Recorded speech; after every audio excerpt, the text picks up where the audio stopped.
जय हिंद, जय महाराष्ट्र. दिल्लीमध्ये एक अनौपचारिक बैठक झाली.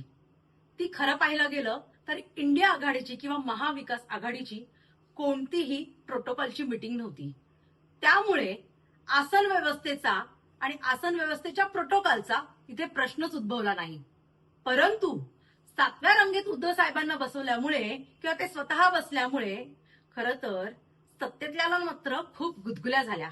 त्यांना असं झालं काय बोलू आणि काय नको बोलू. मात्र प्रोटोकॉल कुठे पाळावा हे उद्धव साहेबांना सुद्धा चांगलंच माहित आहे आणि याबाबतचं स्पष्टीकरण संजय राऊत यांनी सुद्धा अतिशय योग्य पद्धतीने दिलं. परंतु बनमस्कावाले नरेश म्हस्के आणि दांडावाली बाई शीतल म्हात्रे यांची तेवढी पात्रता नाही विचार करण्याची, म्हणूनच काय वाटेल ते बरळले. ठीक आहे, त्यांचा स्वभावच आहे बरळण्याचा.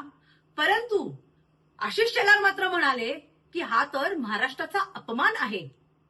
अहो आशिष शेलार, हा जर महाराष्ट्राचा अपमान असेल तर तुमचा एक मोठा नेता किरीट सोमय्या जेव्हा अश्लील चाळे करतो, उघडे नागडे व्हिडिओ त्याचे प्रसारित होतात, तेव्हा मात्र महाराष्ट्राचा अपमान होत नाही का? आज तुम्ही सत्तेत आहात. सत्तेतल्या प्रत्येक नेत्याचा, प्रत्येक पदाधिकाऱ्याचा त्या पदाला सन्मान देण्याचं आद्य कर्तव्य आहे.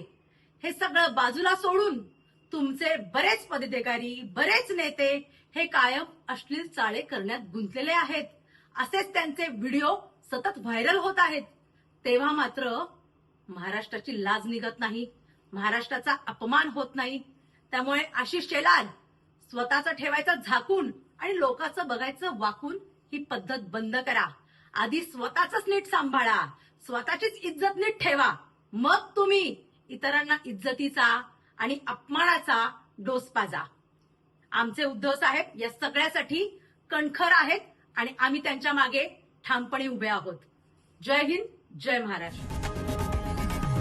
लोकशाही मराठी ऐका, पहा, जागरूक रहा.